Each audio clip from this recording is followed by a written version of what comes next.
नमस्कार दोस्तों, जैसा कि आप सब जानते हैं कि देश के चीफ जस्टिस DY चंद्रचूड़ बीते कुछ महीनों से, जब से CJI बने, हालांकि उसके पहले भी, लगातार ट्रोल्स के निशाने पर हैं।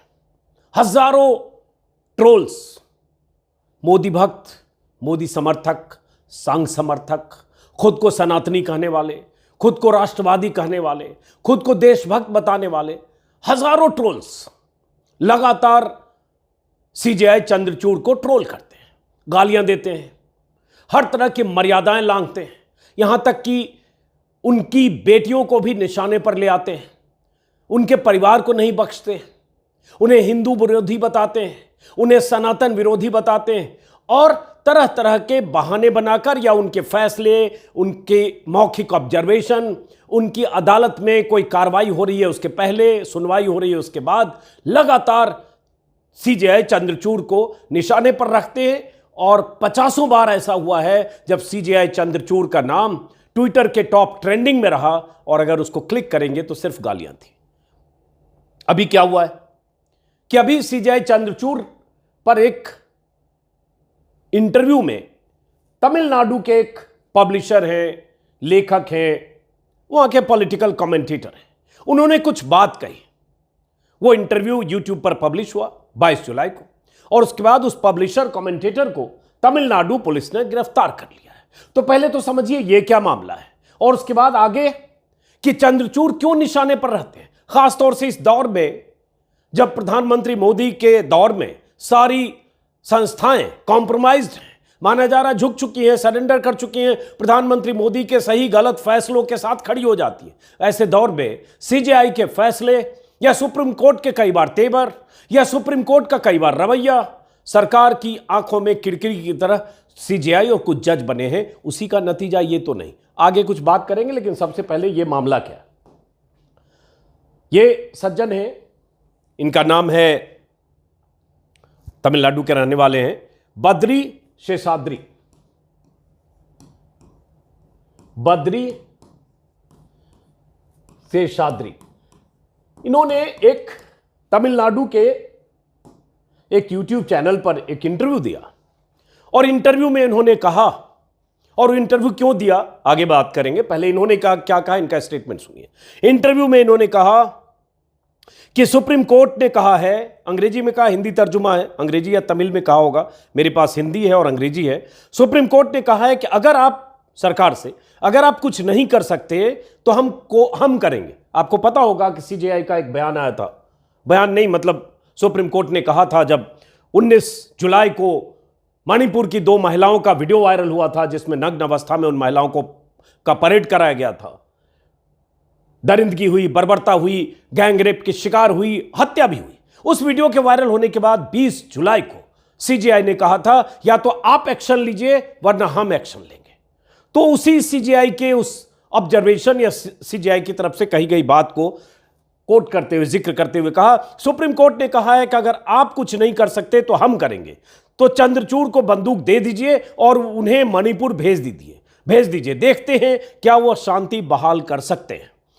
शेषाद्री ने कहा, वैसे भी ये पहाड़ी और जटिल क्षेत्र है, वहां हत्याएं होगी, हम हिंसा से होने से नहीं रोक सकते। मतलब चंद्रचूड़ ने जो कहा, और चंद्रचूड़ ने भी CJI ने तब कहा जब मणिपुर में हिंसा के 78 दिन बीत चुके थे, जब वो वीडियो वायरल हुआ था, जब 150 लोगों की हत्याएं हो चुकी थी, जब 5000 घर जलाए जा चुके थे, जब 60,000 लोग शरणार्थी शिविरों में पहुंच चुके थे, जब मणिपुर की सरकार पूरी तरह से नाकाम थी हिंसा को रोकने में। इसके सबूत सार्वजनिक तौर पर सामने बार बार आ चुके थे।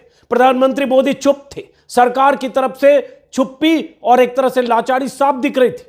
तब चंद्रचूड़ ने कहा, जब वीडियो वायरल हुआ और उनका कहना इन साहब को इतना बुरा लग गया, क्योंकि राइट विंग के माने जाते हैं, कि इन्होंने ये कह दिया कि चंद्रचूड़ को रिवॉल्वर दे दीजिए और उनको मणिपुर भेज दीजिए, देखते हैं कैसे शांति बहाल कर सकते हैं। उन्होंने ये भी कहा, जो एक्सप्रेस में मुझे दिख रहा है, can you even intrude into governments jurisdiction, क्या आप सरकार के जुरिस्डिक्शन में दखल दे सकते हैं, घुस सकते हैं, इंट्रूड कर सकते हैं। What blame are you finding against the government there? आप सरकार के खिलाफ क्या ब्लेम लगा रहे हैं या क्या आरोप खोज रहे हैं, ऐसा भी इन्होंने कहा। अब इनका परिचय ये है बद्री शेषाद्री का, जैसा कि मैंने कहा पॉलिटिकल कमेंटेटर हैं, पब्लिशर हैं, राइटर हैं। तो हुआ ये कि इन्होंने जो बयान दिया, उस बयान के बाद यूट्यूब पर जो इंटरव्यू 22 तारीख को इनका अपलोड हुआ, उसके बाद एक वकील है काव्या रासू, ये पेरम्बलूर जिले के रहने वाले हैं। उन्होंने कुन्नम थाने में शिकायत दर्ज कराई कि उन्होंने ये वीडियो देखा है और इसमें शेषाद्री ने सुप्रीम कोर्ट के सीजेआई की आलोचना की है, जो उनका अपमान है। उसके बाद इनके खिलाफ मामला दर्ज किया पुलिस ने, कुन्नम थाने की पुलिस ने, और मामला कई धाराएं में दर्ज हुई, जिसमें आईपीसी की धारा 153 दंगे भड़काने के इरादे से उकसाना, आईपीसी की धारा 153A दो समूहों के बीच शब्दों के जरिए शत्रुता को बढ़ावा देना, आईपीसी 5051B जनता में लोगों में भय पैदा करना, ऐसी धाराएं इन पर लगाई गई। और उसके बाद कुन्नम थाने की पुलिस चेन्नई पहुंची, चेन्नई में थे और चेन्नई से इन्हें गिरफ्तार कर लिया गया भड़काऊ टिप्पणी के लिए, भड़काऊ बयान देने के लिए, भड़काऊ इंटरव्यू देने के लिए सीजेआई के खिलाफ। और उसके बाद इन्हें कोर्ट में पेश किया गया और जो जानकारी आ रही है 14 दिनों के लिए इन्हें जुडिशियल कस्टडी में भेज दिया गया। अब दो बातें, पहली बात कि ये सही हुआ गलत हुआ, इन्होंने बोला सही किया गलत किया, उस पर अलग अलग राय हो सकती है, मैं भी अपनी राय आगे बताऊंगा। लेकिन पहले यह समझिए कि सीजेआई चंद्रचूड़ के मामले में या उनके फैसले या जब अदालत में, उनकी अदालत में, उनकी पीठ में कोई अहम मामले की सुनवाई होती, चाहे महाराष्ट्र के मुद्दे पर सुनवाई हो, चाहे जैसे अभी मणिपुर पर सुनवाई होनी थी, उसके पहले और कई मामले, जब भी ऐसी सुनवाई होती है, सेम सेक्स मैरिज का मामला हो, जब भी ऐसे मामले पर सुनवाई होती है, उसके पहले और बाद में कैसा माहौल बनाया जाता है ट्विटर पर और कैसे उन्हें निशाने पर रखा जाता है। क्योंकि ऐसा लोगों को लगता है, बहुत सारे राइट विंग के लोगों को, मोदी समर्थकों को, कि चंद्रचूड़ मोदी सरकार के लिए असहज स्थिति पैदा करते हैं, चाहे मौखिक ऑब्जर्वेशन से, चाहे फैसलों से, चाहे जैसे भी, या एक भय, जैसे कई फैसले सुप्रीम कोर्ट के हुए, भले दूसरी बेंच ने किया, चाहे इलेक्शन कमीशन के मुद्दे पर कह दिया कि आप 3 सदस्यों का पैनल बनाइए, जिसमें सीजेआई भी होंगे, जिसमें एलओपी भी होंगे और प्राइम मिनिस्टर भी होंगे, जबकि पहले व्यवस्था कुछ और थी। ऐसे बहुत सारे फैसले सुप्रीम कोर्ट के जिससे राइट विंग के लोग असहज होते। अब देखिए जैसे कैसे उनको ट्रोल किया जाता है, कुछ आंकड़े भी आगे आपको बताऊंगा कैसे ट्रोल किया जाता है। जैसे अब जो ट्रोलर हैं वो कोई भी सीमा नहीं छोड़ते, मतलब हर सीमा को लांघ जाते। ये अभी 2-3 दिन पहले का ट्वीट था, जब चंद्रचूड़ ने ये कहा कि सरकार को एक्शन में आना होगा, नहीं तो हम एक्शन लेंगे, और किसी भी सूरत में जो हो रहा है अस्वीकार हो रहा है, जिसके बदले ये भाई साहब जो है जिनकी गिरफ्तारी। और ये भी बता दें कि इनकी गिरफ्तारी का बीजेपी ने, वैसे जो लोकल बॉडीज है, उसने विरोध किया है और कहा है कि ये डीएमके पर आम आदमी के द्वारा व्यक्त किए गए विचारों से निपट नहीं पाने पर गिरफ्तारी का हथकंडा अपनाने का आरोप है। और जो स्टेट प्रेसिडेंट हैं अन्नामलाई, उन्होंने ट्वीट किया है, क्या सत्तारूढ़ डीएमके का ये जो है प्रतिशोधात्मक तरीका नहीं है जिस तरह से पुलिस ने काम किया। लेकिन सवाल यही है कि क्या ये कहना कि चंद्रचूड़ को बंदूक लेकर मणिपुर भेज दीजिए, तो क्या सीजेआई मूक दर्शक रहे? क्या सीजेआई बोल नहीं सकते हैं? और क्या जब ऐसी स्थिति हो कि सरकार ही नहीं बोल रही है, प्रधानमंत्री ही नहीं बोल रहे हैं, डबल इंजन की सरकार के सबसे बड़े चेहरे नहीं बोल रहे हैं, मुख्यमंत्री नाकारा साबित हो रहे हैं, इस्तीफा देकर बाहर जनता के बीच में इस्तीफा देने का और फिर उसके बाद इस्तीफा फड़वाकर फिर जेब में रखने का नाटक कर रहे हैं, लगातार वहां से चीख पुकार और लोगों की गुहार की तस्वीरें और वीडियो आ रहा है, जब महिलाओं को सड़क पर घुमाने की तस्वीरें वायरल हो रही, तब भी क्या अपेक्षा ये रखेंगे कि सीजेआई ना बोले, सीजेआई दखल ना दे? और दखल ना दे तो फिर सुप्रीम कोर्ट के होने का मायने क्या है? संविधान का सबसे बड़ा कस्टोडियन इस मुल्क में सुप्रीम कोर्ट है। ऐसे कई मौके उल्टे सुप्रीम कोर्ट पर आरोप लगते हैं कि जब बुलडोजर से घरों को तोड़ा गया, लिंचिंग हुई, कई ऐसी घटनाएं बीते 4-5-6 सालों में हुई, तब सुप्रीम कोर्ट को स्वतः संज्ञान लेकर दखल देना चाहिए। सुप्रीम कोर्ट ने नहीं दखल दिया, यह उल्टे सुप्रीम कोर्ट पर इल्जाम है। लेकिन जब सीजेआई के कुछ फैसले या सीजेआई का कुछ ऑब्जर्वेशन या ऐसी बातें जिससे इनको चिढ़ होती है, कहें तो उसको मुहावरे की भाषा में तो मिर्ची लगती है। बहरहाल इनकी गिरफ्तारी, आगे इस पर आते हैं। अब क्या देखिए ट्रोल कैसे किया जाता है। जैसे कोई सभापति मिश्रा, इनका ट्विटर हैंडल है, आगे बताता हूं। अब इन्होंने ये 2 बेटियां हैं और 2 बेटियां हैं, दोनों व्हीलचेयर पर हैं और दोनों दत्तक पुत्री हैं। इनकी सीजेआई की चंद्रचूड़ को, शायद जनवरी की तस्वीर है जब चंद्रचूड़ इन्हें सुप्रीम कोर्ट दिखाने ले गए थे। अब ठीक है, उनकी एक शारीरिक स्थिति है और वो, अब तो मोदी अच्छा नाम बोलते हैं, दिव्यांग। और उसके बाद इन बेटियों के साथ सीजेआई की तस्वीर को सभापति मिश्र नाम के लिखा, जैसा कर्म करोगे वैसा फल देंगे भगवान, पहचानते तो होंगे नहीं। अब ये सभापति मिश्र कौन है, यहां ट्विटर पर निकाला, ये अवकाश प्राप्त अध्यापक है, 60,000 इनके फॉलोअर हैं। और ये साहब मुझे भी बहुत गालियां देते थे और या बहुत ही बिलो द बेल्ट ट्वीट करते थे, मैंने इनको ब्लॉक किया है। ये अभी देखा मैंने, जब 2 दिन पहले जब ये ट्वीट इनका वायरल हो रहा था, तो मैंने देखा कौन आदमी सभापति मिश्र, तो मैंने देखा, मैंने ब्लॉक किया हो। मैं आमतौर पर ट्विटर पर किसी को ब्लॉक नहीं करता आमतौर पर, लेकिन जब कोई बार बार टारगेट करे और कुछ ऐसा लिखे तो मुझे लगता है चलो इससे मुक्ति पाओ, क्योंकि कहीं नजर पड़ती है तो खामखा आपको लगता है कि ये क्या लिख रहा है, तो मैंने ब्लॉक किया क्योंकि मुझे लगा। लेकिन अब देखिए, एक अवकाश प्राप्त अध्यापक, चेहरे से भी लग रहे हैं उम्र दराज है, अगर यही है तो कई बार ये भी नहीं पता चलता है कि इस ट्वीट के पीछे कौन है, यही है कि नहीं है।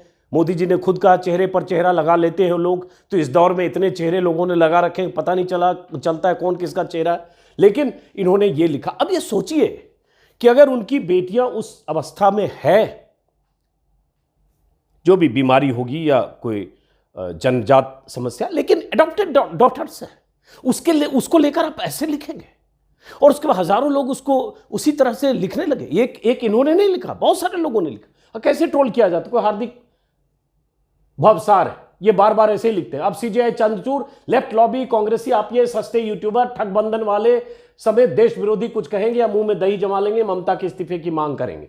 और उसके बाद बंगाल की घटना को लेकर सीधे चंद्रचूड़ को टारगेट किया। भाई चंद्रचूड़ का ये काम नहीं है हर चीज पर बोले, हाँ सुओ मोटो लेना चाहिए, चाहे बंगाल हो चाहे कोई, लेकिन जो लोग बंगाल, बिहार या राजस्थान कहीं की घटना से मणिपुर को मिलाकर दोनों के समानांतर खड़े करके और बराबरी कर रहे हैं, वो गलत कर रहे हैं। मणिपुर में 80 दिन 85 दिन से स्थितियां बेकाबू हैं, मणिपुर की तुलना कहीं से नहीं की जा सकती। बाकी जगह है उस पर भी बात जरूर होनी चाहिए, चाहे बंगाल में हत्याएं हुई, चाहे चुनाव के दौर में, चाहे पहले भी हिंसा हुई बीरभूम में, लेकिन मणिपुर में सरकार की नाकामी की जो कहानी है, हर रोज लोगों की मौतें हुई, 150 लोग मारे जाना, रेप और तमाम घटनाएं, शिविरों में 50-60 हजार लोगों का रहना, ये किस सूबे में अभी है? तो उस स्थिति को तुलना आप कहीं किसी गैंगरेप पे किसी घटना से कैसे कर सकते हैं? बात वहां भी करिए, लेकिन तुलना करके, मैंने बार बार कहा, उसके असर को कम करने की साजिश मत करिए, साजिश का हिस्सा मत बनिए। और सरकार की चुप्पी इस मामले में सबसे बड़ी गवाही है। बरं, तो ये ट्रोलर हैं। अब ये कोई और है, चंदन शर्मा, इन्होंने भी जैसे लिखा, चंद्रचूड़ को एक बार बनारस से चुनाव लड़ लेना चाहिए, इनको औकात मालूम हो जाएगा। इसका मतलब चंद्रचूड़ जो सीजेआई है वो कुछ बोलते हैं तो पहले उनको चुनाव लड़ना चाहिए, क्योंकि चुनाव लड़के ही पता चलेगा कि उनकी क्या हैसियत। ये लिख रहे हैं भाई साहब, चंद्रचूड़ को एक बार बनारस से चुनाव लड़ लेना चाहिए, इनको औकात मालूम हो जाएगा। कहां थे चंद्रचूड़ जब मैत्री समुदाय के हिंदू मारे जा रहे थे? सीजेआई का बयान आया, मणिपुर की घटना बर्दाश्त से बाहर, मणिपुर का वीडियो परेशान करने वाला, सरकार को कार्रवाई करने के लिए वक्त देंगे, कार्रवाई नहीं होंगे तो हम करेंगे। ये सीजेआई ने जो कहा था वो बयान है। नरेंद्र मोदी के बयान आने के बाद ये साहब शुरू हो गए, अगर सुप्रीम कोर्ट इतना ही दर्द है तो यह दर्द एक तरफा क्यों है? फिर अब देखिए, जो बड़ा आरोप है, सीजेआई कांग्रेस के कार्यकर्ता की तरह काम कर रहे हैं। मामला मनीष कश्यप का हो, मोहम्मद जुबैर का या फिर तिस्ता का, दोहरा चरित्र हर जगह दिखता है। मनीष कश्यप ने जो बयान दिया, वीडियो बनाया, जिस तरह की हरकतें की, दुनिया ने देखी, और उसकी वजह से तमिलनाडु से बहुत सारे बिहारी मजदूरों को वहां से पलायन की स्थिति हो गई, 2 राज्यों में तनाव की स्थिति पैदा हो गई, और सब कुछ फर्जीवाड़ा था, फर्जी वीडियो, फर्जी कहानी। तो मनीष कश्यप की गिरफ्तारी तमिलनाडु पुलिस ने की, एनएसए लगा, सुप्रीम कोर्ट तक से उन्हें राहत नहीं मिली, और मिलनी होगी तो सुप्रीम कोर्ट से मिलेगी। लेकिन मनीष कश्यप और इन सबको यह कहना कि सीजेआई कांग्रेस के कार्यकर्ता की तरह से काम कर रहे, भाई 2024 के पहले बहुत कुछ देखने को मिलेगा, कलेजा मजबूत रखिए। तो 2024 के पहले बहुत कुछ देखने को मिलेगा। यही इसी तरह का ट्विटर पे ये किया जा रहा है। लोगों को लगता है कि चूंकि 2024 नवंबर तक सीजेआई रहेंगे, बड़ी बात यह है कि इनका कार्यकाल बहुत लंबा है, तो 2024 के अप्रैल मई में चुनाव है, नवंबर तक सीजेआई के पद पर रहेंगे। तो बहुत सारी बेचैनी है उन हजारों लाखों ट्रोल्स में, अंधभक्तों में, कि ये तो अभी रहेंगे लंबे समय तक, और इसमें जो भी जितनी चीजें होगी उस पर नजर हो सकती है, कुछ ऐसी बात हो सकती है, ऐसे फैसले आ सकते हैं। वही बेचैनी है कि साजिशन, बहुत प्लान ढंग से जस्टिस चंद्रचूड़ को ट्रोल किया जाता है और बहुत कुछ उनके लिए कहा जाता है। जैसा कि मैंने कहा, पहले मुद्दे पर राय आखिर में दूंगा। उसके बाद अब ये क्या हुआ, पिछले मई में न्यूज़ लॉन्ड्री और स्क्रोल ने एक स्टोरी की थी। मिशिगन यूनिवर्सिटी के 2 एसोसिएट प्रोफेसर हैं, शेरिल अग्रवाल और जॉयजीत पॉल। इन्होंने एक रिसर्च किया और रिसर्च से इन्होंने निकाला कि कैसे बहुत ही प्लान्ड वे में किस तरह से इनको ट्रोल किया जाता है। सीजेआई को अलग अलग मौकों पर किया गया, ऐसा इतनी ट्रोलिंग इन्हें कभी नहीं हुई। और यही वजह है कि कुछ दिन पहले किसी कार्यक्रम में, शायद कुछ महीने पहले, कहाँ बोला था, शायद रामनाथ गोयनका अवार्ड में या कहीं बोला था कि मेरे स्टाफ भी कहते हैं कि आप ट्विटर मत देखा कीजिए, क्योंकि उससे आपको परेशानी होगी जब आपको लगेगा आपको इतना ट्रोल किया जाता है। खुद ही इन्होंने जिक्र किया और ट्रोलिंग का जिक्र इन्होंने कई बार किया। अब ये आंकड़े जो न्यूज़ लॉन्ड्री और सब में उन्हीं प्रोफेसर्स के हवाले से, जो रिसर्चर के हवाले से है, अब ये देखिए कितना इंटरेस्टिंग है। इसी से पता चलेगा कि ट्रोलिंग बहुत ही एकदम ऑर्गेनाइज्ड ढंग से होता है और वो ट्रोलिंग हर वक्त ट्रोलिंग के निशाने पर सीजेआई के, सुप्रीम कोर्ट के सीजेआई होते हैं, चीफ जस्टिस ऑफ इंडिया होते हैं। अब इसमें एक इंटरेस्टिंग डेटा दिया इन्होंने कि जो इन्हें ट्रोल किया गया है वो 1 जनवरी से अप्रैल 4 महीने का आंकड़ा है, जिसके आधार पर यह स्टोरी की गई है, जिसमें कहा गया 4 महीने में, मान लेते हैं जनवरी, फरवरी, मार्च, अप्रैल, हाँ 4 महीने में, इससे आपको अंदाजा लगेगा कि कितने ऑर्गेनाइज्ड ढंग से इनकी ट्रोलिंग होती है। 4 महीने में 7,53,848 ट्वीट इनके खिलाफ किए गए, सीजीआई के खिलाफ। अब देखिए 4 महीने में 7,53,848 ट्वीट किए गए चीफ जस्टिस ऑफ इंडिया के खिलाफ। उसके बाद इसी में जानकारी है, जिसमें 1,16,669 ट्वीट ये ओरिजिनल थे। मतलब क्या होता है, कई बार रीट्वीट होते हैं कि एक ट्वीट किसी ने किया, उसको 1000 लोगों ने, 3000 लोगों ने, 5000 लोगों ने रीट्वीट किया। इस रिसर्च में आया कि 1,16,669 ट्वीट ओरिजिनल थे, ये ओरिजिनल ट्वीट। उसके बाद अलग अलग हैशटैग, जिसका जिक्र इसी में किया गया है कि कितने हैशटैग कैसे चलाए गए, और ये सिर्फ 4 महीने का आंकड़ा है। उसके पहले और बाद देखेंगे और निकलेगा। जैसे हैशटैग है जो सीजेआई के लिए किया गया, हैशटैग है नोट माई सीजेआई। ये हैशटैग 1747 बार इस्तेमाल किया गया इस हैशटैग को। वैसे हैशटैग है नो सेम सेक्स मैरिज 433 बार, अनडेमोक्रेटिक सुप्रीम कोर्ट 66 बार। उसके बाद जुडिशरी मस्ट अपोलोजाइज 256 बार। तो ऐसे उसी तरह से चंद्रचूड़ के नाम को लेकर भी है, चंद्रचूड़ के नाम को, सीजेआई को लेकर ऐसे बहुत सारे लगातार हैशटैग के साथ हजारों ट्वीट किए गए, जो रिसर्च से निकला। अब इससे यह पता चलता है कि कई बार चंद्रचूड़ ट्विटर के टॉप ट्रेंडिंग में रहे, और जिस तरह से इसमें बहुत सारे राइट विंग के लोग हैं, कुछ ऐसे लोग हैं जिसे खुद प्रधानमंत्री मोदी फॉलो करते हैं, ऐसे भी लोगों ने इस ट्विटर पर इस तरह से मुहिम बनाने में भूमिका निभाई है। तो इसका मतलब यह हुआ कि बड़ा ऑर्गेनाइज्ड ढंग से सब कर रहे हैं, और ये देश दुनिया सब जगह से हो रहा है, भारत ही नहीं विदेशों से, क्योंकि सबको तकलीफ है कि जब इस दौर में सारी संस्थाएं प्रधानमंत्री मोदी के सामने नतमस्तक हैं, तो फिर प्रधानमंत्री के फैसले या सरकार पर कोई ऑब्जर्वेशन या कोई ऐसी बात क्यों कहते हैं सीजेआई या सुप्रीम कोर्ट। ये तब भी हुआ था जब महाराष्ट्र मामले की सुनवाई चल रही थी, और तब जब सुप्रीम कोर्ट के सीजेआई को लेकर या सुप्रीम कोठा के नाम से भी कई बार बीच में हैशटैग ट्रेंड हुआ है, तब भी कुछ लोगों ने, सांसदों ने, मुझे लगता है 13 या 12 सांसदों ने, हाँ 13 सांसदों ने सुप्रीम कोर्ट के चीफ जस्टिस की ट्रोलिंग के खिलाफ राष्ट्रपति को चिट्ठी लिखी थी। उस चिट्ठी में 13 नेताओं ने, जिसमें दिग्विजय सिंह, शक्ति सिंह गोहिल, प्रमोद तिवारी, अमी याग्निक, रंजीत रंजन, इमरान प्रतापगढ़ी, आम आदमी के राघव चड्ढा, शिवसेना के प्रियंका चतुर्वेदी, समाजवादी पार्टी की जया बच्चन, रामगोपाल यादव, इन सब लोगों ने चिट्ठी लिखकर कहा था कि जिस ढंग से चंद्रचूड़ का, सीजेआई का ट्रोल किया जा रहा है, ये गलत है, क्योंकि पॉलिटिकल इशू की सुनवाई हो रही है। हम सभी जानते हैं कि भारत के न्यायाधीश मुख्य न्यायाधीश DY चंद्रचूड़ की अध्यक्षता वाली पीठ महाराष्ट्र में सरकार गठन और राज्यपाल की भूमिका के बारे में संवैधानिक मुद्दे पर सुनवाई कर रही है। मामला विचाराधीन है, इसलिए इस तरह से ट्रोलिंग हो रही है जो गलत है। और इन्होंने लोगों ने चिट्ठी लिखी। चंद्रचूड़ ने भी अभी कुछ महीने पहले मार्च में भी खुद भी चिंता जताई थी जिस ढंग से ट्रोलिंग होती है, ट्रोलिंग और फेक न्यूज़ होता है। उन्होंने कहा लोगों में धैर्य और सहनशीलता की कमी है, और उसके बाद इस तरह से कई बार चंद्रचूड़ बोल चुके हैं। तो सवाल एक तो कि लगातार उनकी ट्रोलिंग, लगातार गालियां, और मैं कहूँगा कि ट्रोलिंग करना एक अलग बात है। ट्रोल तो किसी को भी कोई करता है। प्रधानमंत्री मोदी भी ट्रोल होते हैं, जो बाइडेन भी होते हैं, पुतिन भी होते हैं, कोई भी होता है। साधु महात्मा भी आज की तारीख में ट्रोल हो सकता है। ट्रोलिंग एक बात है, आलोचना एक बात है, फैसले से असहमति एक बात है, लेकिन गालियां देना, पत्नी बच्चों तक आ जाना, परिवार पर आ जाना, उनकी निष्ठा पर शक करना, उन्हें देश विरोधी या कांग्रेसी एजेंट कह देना, और न जाने क्या क्या कहना, उन शब्दों का मैं इस्तेमाल नहीं करना चाहूंगा, दोहरा नहीं सकते। बिलो द बेल्ट जो कुछ कह सकते हैं ये राइट विंग के ट्रोल्स करते हैं, किसी के लिए भी। ये उनकी फितरत है और यही ट्रेनिंग है। और ये ट्रेनिंग इसलिए है कि IT सेल बड़े ऑर्गेनाइज ढंग से काम करता है। इसको ये ना समझिए कि किसी ने लिख दिया फ्रिंज एलिमेंट है, जैसे सरकार पल्ला झाड़ती है ना कि ये तो फ्रिंज एलिमेंट। जब नुपुर शर्मा के मामले में और नवीन जिंदल के मामले में सरकार को फैसला करना पड़ा था मोहम्मद जुबैर के ट्वीट के बाद, जिसमें पैगंबर के अपमान पर दुनिया भर में बवाल हुआ, तो ये फ्रिंज एलिमेंट सिर्फ नहीं होते, बड़े ऑर्गेनाइज्ड इंटेलेक्चुअल होते हैं, राइट विंग के इंटेलेक्चुअल।